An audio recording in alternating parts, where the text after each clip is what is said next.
Social, legal, and ethical issues of interactive media. There are a multitude of reasons as to why people deem things right and wrong. They will affect the development and installation of new systems in three dimensions. First, social, then legal, and ethical. These three dimensions lead to an understanding of what's right and wrong, sharing positive and negative implications. The social implications would impact people and how they interact with each other. Legal would refer to issues that are bound by law and are enforceable with consequences. Ethical refers to issues that are sensitive to the morals and values of the community or a community. Social implications: changing the nature of work, virtual communities, and interpersonal relationships. Changing nature of work refers to how people's work-related tasks can change as a result of new systems and the impact of workplace morale, which also has ethical implications. Example: artificial intelligence running machinery instead of human workers. So, new machinery run by artificial intelligence allows for a more efficient business. However, workers could lose jobs and a source of income, having a negative impact on their lives and an economy. Virtual communities: online communities developed through social media and gaming platforms. Example: Reddit chats. Reddit chats and others like them can interest people with similar hobbies and allow them to meet in a safe space and an online community and share their ideas and thoughts and beliefs.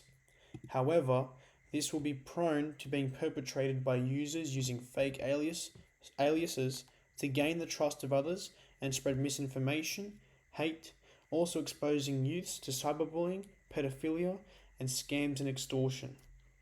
Now, with regards to the consequences of interpersonal relationships, these two are pretty much the same, as they are very similar to each other and are closely tied.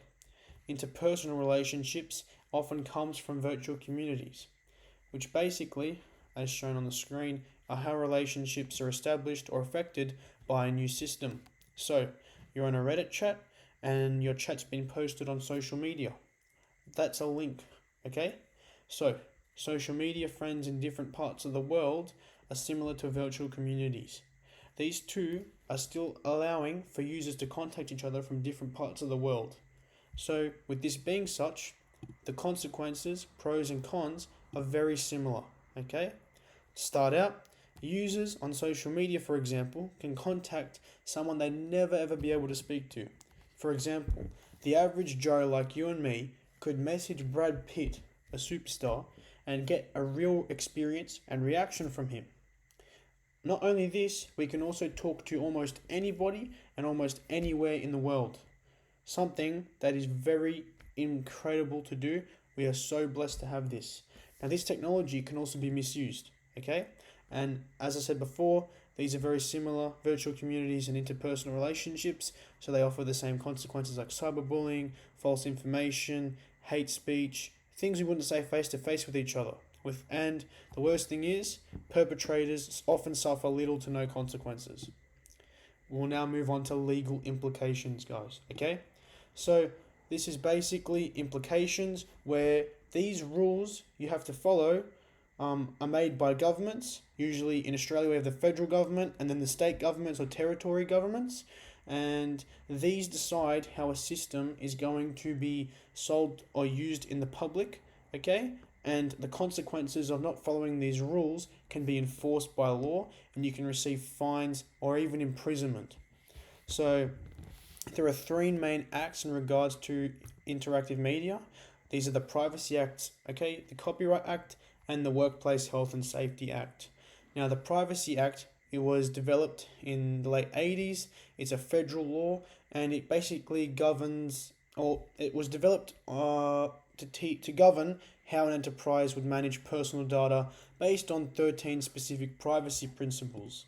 Okay, these being private and public organizations trying to manage data, within these 13 specific privacy principles to operate within legal standards. If not, they basically are operating illegally and can be fined or imprisoned as they've broken the law. Usually, a fine is what they'll do unless something extremely bad has happened where they'll need imprisonment, like fraud, for example. They are stealing people's data and selling it online to the black market. That is a pretty bad, worst case scenario example, but it's a lot I can think of right now. Then we have the Copyright Act of 1968, which, like the Privacy Act, is a federal act, so it's governed all across Australia. Okay, this act relates to the ownership of information and products, making sure that acknowledgement and reward is given to the copyright holders. So basically, people who created a system, technology, image, or audio which you are using and you have not created, if you don't give something in return, usually royalties, like money to the creator, you can be in breach of this law and often you'll receive a fine. Now, when you use these things, you must acknowledge the copyright holders as it's not created by you and you're basically earning something, usually a profit, against the creators, and they're not getting paid for anything that they've done. They've worked for something and they're not being rewarded for their work, which isn't fair. And finally, on the legal implications, we have workplace health and safety. This act was made in 2011, so not too long ago, and it's a New South Wales act, so it's specific to New South Wales. This basically mandates rules and provides support in regards to safety within workplaces. So a system being developed must comply with the safety law. Are there parts of the system that can harm people? Example, you might make a computer. The graphics are too bright. This is damaging the user's eyes. Okay? Obviously, you are not going to sell that to the public. You're not going to let someone use that in your community. If you harm people, you will usually go to jail and pay a massive fine. And this is not good for the community at all, and you would be in serious breach of legal implications. Finally, we move on to the ethical implications. So, community implications, community issues.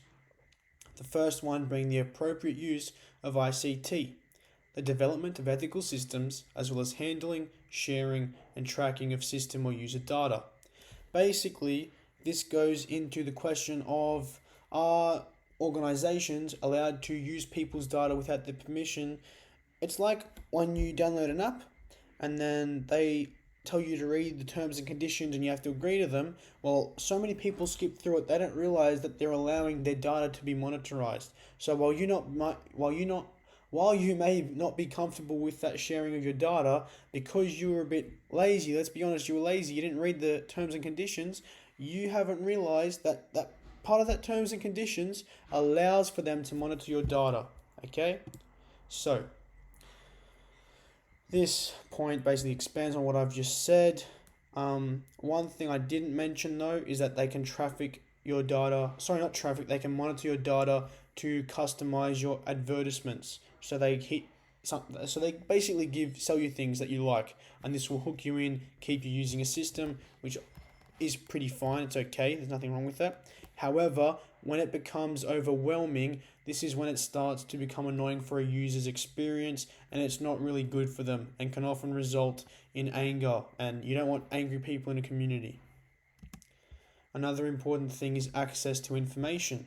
Who has the right to view, edit, or share information within an enterprise? Okay? So, who has the right to view people's data and personal information? Why should an organization view people's personal information? Information should be specific to the workplace, and what could it be used for? For example, future developments in marketing, research, and consumer and user information are often being controlled by permissions. Now, permissions just means people in an organization with higher authority than others, and they're in control of the information, so it's limited to a certain group of people. Now, the only problem is, because it's in charge by a human, humans often being tempted and do bad things like everyone, they can scam, they can install viruses, they can phish people or bait people with web threats, they can stalk people, they even commit extortion, which is very bad. Now, moving on from access to information, we have data quality, and this is the accuracy, integrity, and accessibility of data provided by an enterprise's systems. Okay? This can be subdivided into three main subcategories. Okay?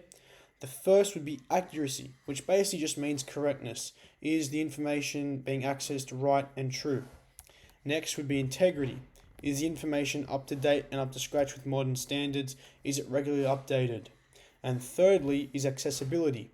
Are people that are using the system being able to extract its information out of the system? Can users get the data they need that is maintained, data they need that is maintained, regularly checked, and is up to date with the system? Okay? Can all people access the system? For example, people with physical impairments will need text-to-speech built in to support them using this and allow them to extract information as they cannot do it manually on their own. So that was the social, legal, and ethical implications of interactive media.